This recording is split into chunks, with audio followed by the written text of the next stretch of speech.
My girlfriend of 6 years cheated on me with a mutual friend. A double whammy of betrayal. This story came December 23rd, 2014. To think of how long ago that was gives me anxiety. I work in politics in the dark, smoky room side, and for the past 6 months, my girlfriend haven't seen much of each other because of a recent promotion that has been the opportunity of a lifetime. Let's call my girlfriend Haley. Haley and I have been together since university, and to be blunt, she was the love of my life. Sweet, dedicated, fiercely loyal, and my best friend. Together, we've done some pretty amazing things, and when I look back on my life highlights of our travels and years together, they will definitely be there. Haley and I have been finding the time away from each other tough. I work from about 6:30 a.m. to 11 p.m. and I tend to be on the phone on weekends. However, she's been really supportive and has continued to tell me to focus on the new job for now. We both plan to move to New York City together once I have completed this job. I know that it's been a lot harder for Haley than she let on, and for me, I've just desperately missed my partner. However, long ago now, I came down into the bathroom to say good morning to Haley, and I noticed a big love bite on her neck, also known as a hickey. And what is this noise? My health app. Reflect on how you're feeling. Take a second to log how you're feeling in this moment. No, mind your business. I'll tell my therapist. Anyways.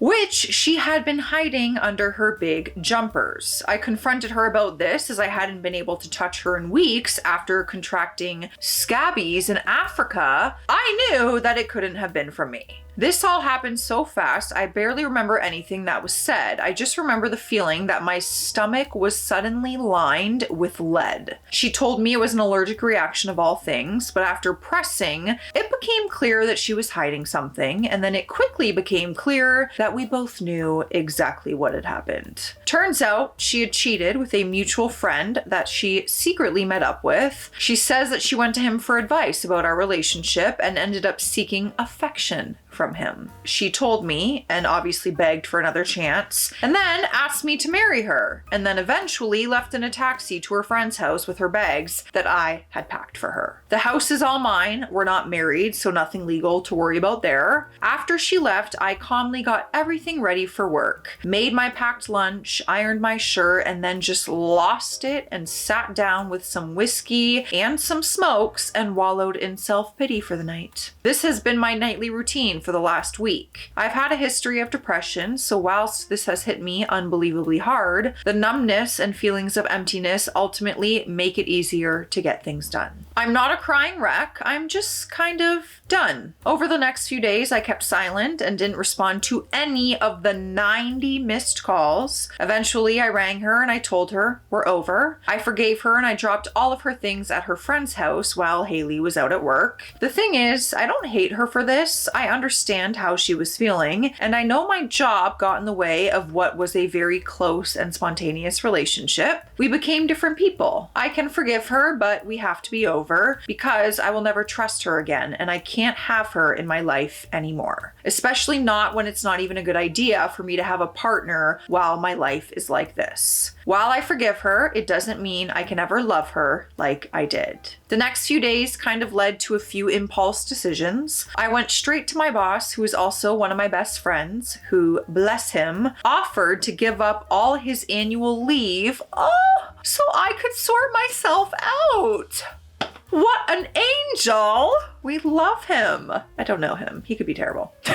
We love him for that. When I told him being in that house would just bring back bad memories, he made me an offer. A year-long position working on an enormous project for an international government. And I took it. This involves a completely new role, a new life in a new country, and a completely different kind of office and project. So I put my house up for rent, which my brother will look after for me, and I decided to just buy a ticket and head off to my new home early before the position starts. It also makes visa stuff easier. I've not told Haley because I've tried to maintain no contact and she has all of her things. The taxi's coming in about 2 hours. Can you guys do that? I feel like there's types of people who can do that. Act on impulse, move to a new country, start over and be just fine. Whereas other people, not so much. I've feel like I could. I mean, I kind of did that when I moved to Toronto. I dropped out of my third year of university and I literally was like, I'm moving to Toronto within like a week. It was insane. I drove up with my sister and my friend to Toronto one day. I didn't tell anyone. Put an application in for a condo, which was on Friday. And then I found out on the weekend that it was mine as of Monday. And so within like the next few weeks, I dropped out of university and I moved to Toronto. So I feel like I could do that. Could you? Let me know. I'm just curious. A little nosy, some might say. Here are my questions. Number 1, should I tell Haley? Is it classless to let her find out from a friend? Number 2, how do I get closure? What process can I use when I'm so removed from everything? Number 3, how do I stop this being a quick fix? Is there a risk I get home after a year and it all just instantly comes back? I'm really fearful that all I'm doing is running away from my problems, and I'm worried moving away will mean I never engage with the fundamental betrayal. 4, any Redditors have tips for moving to a new country? How do you meet people? Number 5, have I been too rash? And number 6, importantly, anyone have any tips on getting over cheating? This is the second time I've been cheated on now, and while I'm quite happy to have a year of just being single, I'm worried about what happens after that. Is there even a point to try to stay faithful to anyone? Yes. I mean, I can only speak on this part because I have in fact been cheated on, and yes. You have to do the healing though. I will say that. I had to do a lot of healing. I didn't date anyone, nothing for a long time after that because it ruined me and I had a lot of healing to do and I didn't want to carry that into my next relationship, you know? So I feel like, yes, it is worth going out there and loving again, of course, and trusting new people, but heal first, my friend. Let's see what people of Reddit are saying because never take advice from me. Someone said, don't say a word to her. You dated 6 years and have gone no contact. Imagine what she's going to do when she finds out you're not even in the same country anymore. She will go effing bonkers. Now, are you being rash? Yup, but who gives a crap? If I'd had an opportunity like this when I was cheated on 20-something odd years ago, I would have left in a heartbeat. Go have fun in your new city and job, make new friends, see things you've never seen before. It won't be too long until this is all just a distant memory. I agree. That kind of sounds exciting. Do I want to move to a new country and start a new life? Relax. We have an update and it came 6 days later, December 29th. Some of you may remember that I had some questions and that I was on my way to fly out to start a new life, which I never mentioned was in Africa. Stuff took some pretty funny turns since then, and I thought I would update you. So I am still not in Africa. I missed my flight after my cab was involved in a very, very minor collision. No one was hurt, but you can't get another cab quickly on the motorway. Luckily, I've got total insurance up to my eyeballs. I phoned my boss to let him know, and I was about to book flights for the weekend when my boss asked me to stay a few more days as he had an absolute tidal wave hit his desk. I would do anything for this guy, so I obviously agreed, and I ended up deciding to stick around for Christmas to say goodbye to my family and give them a bit of time before I left for a year. My boss's secretary spent most of the week finding me a new flat, booking me immunizations.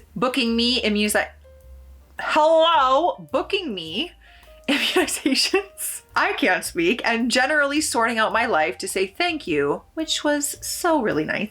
So I still haven't told her I'm leaving, and I've had no contact. A good friend said she managed to have a conversation with Haley and made clear that I am serious about needing a significant period of time of silence between us. Haley is apparently handling it very badly, sobbing, having to have her friends look after her phone, etc., which I thought would make me happy, but it really doesn't. There is one person I told, her father. Now, anyone else on here, I would strongly advise against breaking no contact for ex's family members, but you have to understand that I cannot not answer the phone to this man. I have so much respect for him, and we've spent a huge amount of time alone drinking his amazing whiskey collection and talking about things. He's given me a lot of vital support and counsel in my life, and I would be much worse off without him. He wanted to know if I could ever forgive his daughter. I explained that there's no point in continuing now that the trust is fundamentally destroyed, and he apologized and accepted that. He actually told me I should think about getting myself away for some alone time and begged me to meet up with him in the city that I work in. At this point, I told him where I'm going and I asked him not to tell Haley until I'm gone. He promised me he would honor my wishes, and that was enough for me. This man is old school, and I know his words mean a lot to him. I also left some messages to pass on to family members once I'm gone because the whole family has been amazing to me. My time since has been much smoother than it could have been. I've hit the gym a lot, rule number 1, and I've spent at least 2 hours every night, except for Christmas, sparring with my brother. I've caught up with old friends before I leave, and I've spent a lot of time with my family. We managed to complete the business that landed on my boss's desk, and he took me for an incredible goodbye meal with himself and his wife, which was nice. It was some unlimited meat joint, which makes me wonder why all things aren't unlimited meat. I almost made a crazy joke. We're not gonna make that.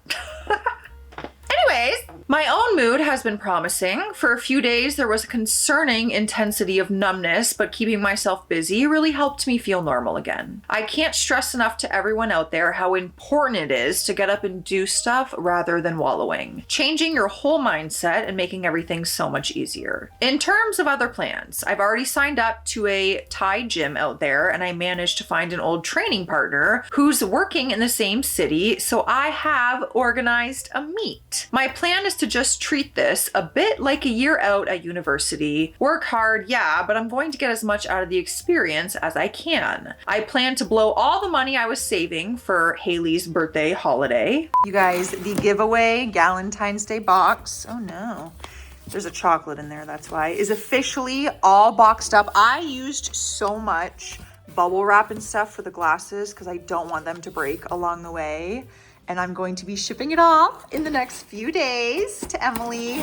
I'm so excited. I messaged her and she was like, I'm not gonna watch your last 2 videos because I want to be surprised. So she has no idea everything that's in here, which is so exciting. Yay. Thank you to everyone who assured me that there are some people you can trust out there, but I think at least for a while, I'm gonna have to be single. I'm thinking of going to get some help because I know that functionally I will be single for at least a year plus, and I don't want distrust to become my default setting. Went to see my old psychologist about my depression flaring up, who I thought I was doing really well with considering the circumstances, so yay. I'm looking forward to my new life so much, and I feel so much better about my ability to use it as a new start rather than just running away and hiding my feelings. I might write Haley a letter one day to get some answers to some questions, but I'm still undecided and probably wouldn't go ahead with it until I'm sure I'm on the way to recovery. We got more updates. I want to know how this ends. I really do. Like, does he go off and get married and they never speak again? I'm so intrigued. But let's see what the people of Reddit are saying now. Someone commented and said, one thing I'm not clear on, you're leaving your home country and family and job and moving to Africa over a girl? OP responded and said, for a year. Yeah, why not? They will all still be there when I get back. I'll save money because my rent's paid for and it'll look good on my resume. Just seemed like the right decision given all of the circumstances. Next comment. As for her dad, he sounds like a stand-up guy. I wouldn't recommend staying in close contact with him in the future though. Maintaining contact with an ex's family is almost never a good idea, no matter how much you love them. I presume the most difficult part at this point will be going no contact with her family. When your significant other's family loves you and you love them, breaking up hurts so much worse because you've also lost his or her family. So true.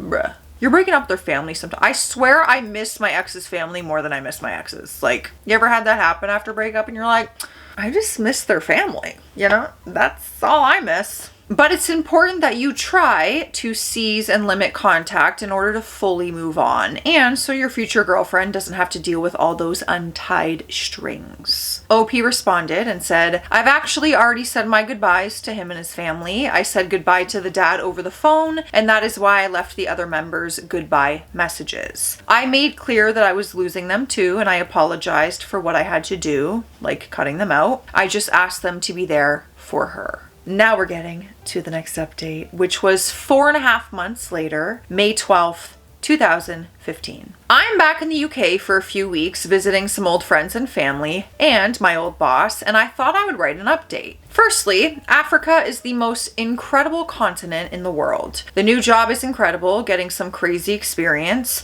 got my own driver and secretary, making some really big differences here, and I think accepting this job was the best decision of my life. I'll be sad to leave at the end of the year. In terms of how I'm dealing with the breakup, this has been the perfect way to deal with it. It's hard to wallow for too long when you're riding around dirt roads and you're sitting with new friends, sharing beer, and looking at the most stunning natural beauty you will find. One of the perks of the job is that we work closely with NGOs who send out lots of aid workers and volunteers around my age who are still looking to have a good time. I'm still single, and it has been great to recapture my youth and go out and be free and make some new life experiences. On another thread, someone said that at the start of every good story and adventure requires something like what happened to me to occur, to expose myself and make myself a bit braver than I might have been. I loved that. Haley has really just been the first half of a paragraph in a story that's been so enjoyable and invigorating. Here is the breakup poem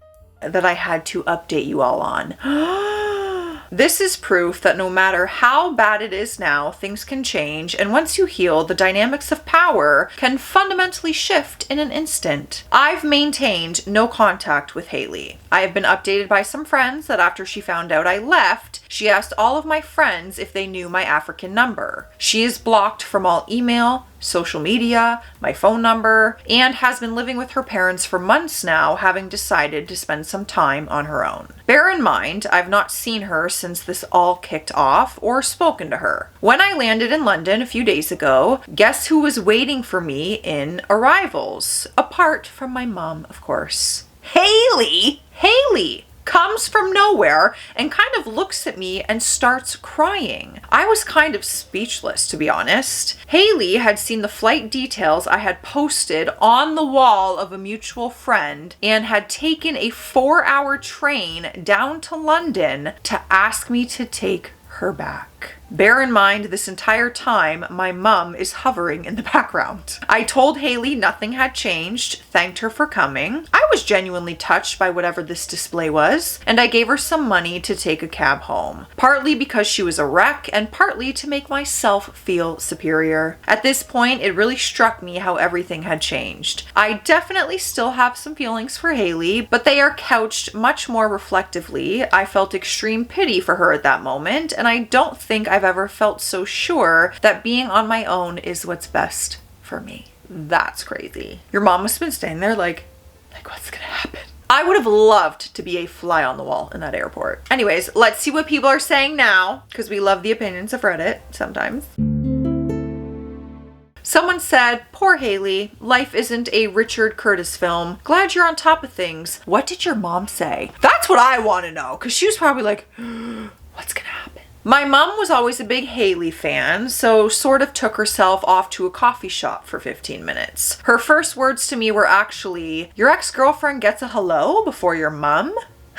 Next comment. I know this may be unreasonable, but are you going to stay in touch with her parents? Her dad sounded really cool, and man with a good taste for liquor is always someone you want to know. OP responded and said, I probably will, but it'll be out of politeness. I'll send Christmas cards and a few emails have gone between me and her father. I mean, I get you can't stay like best friends with them, right? Anyways, let me know your thoughts and feelings on this one. What a wild ride. Let me know what you think. I'll see you guys in tomorrow's video. Stay classy out there. Stay sassy. Bye.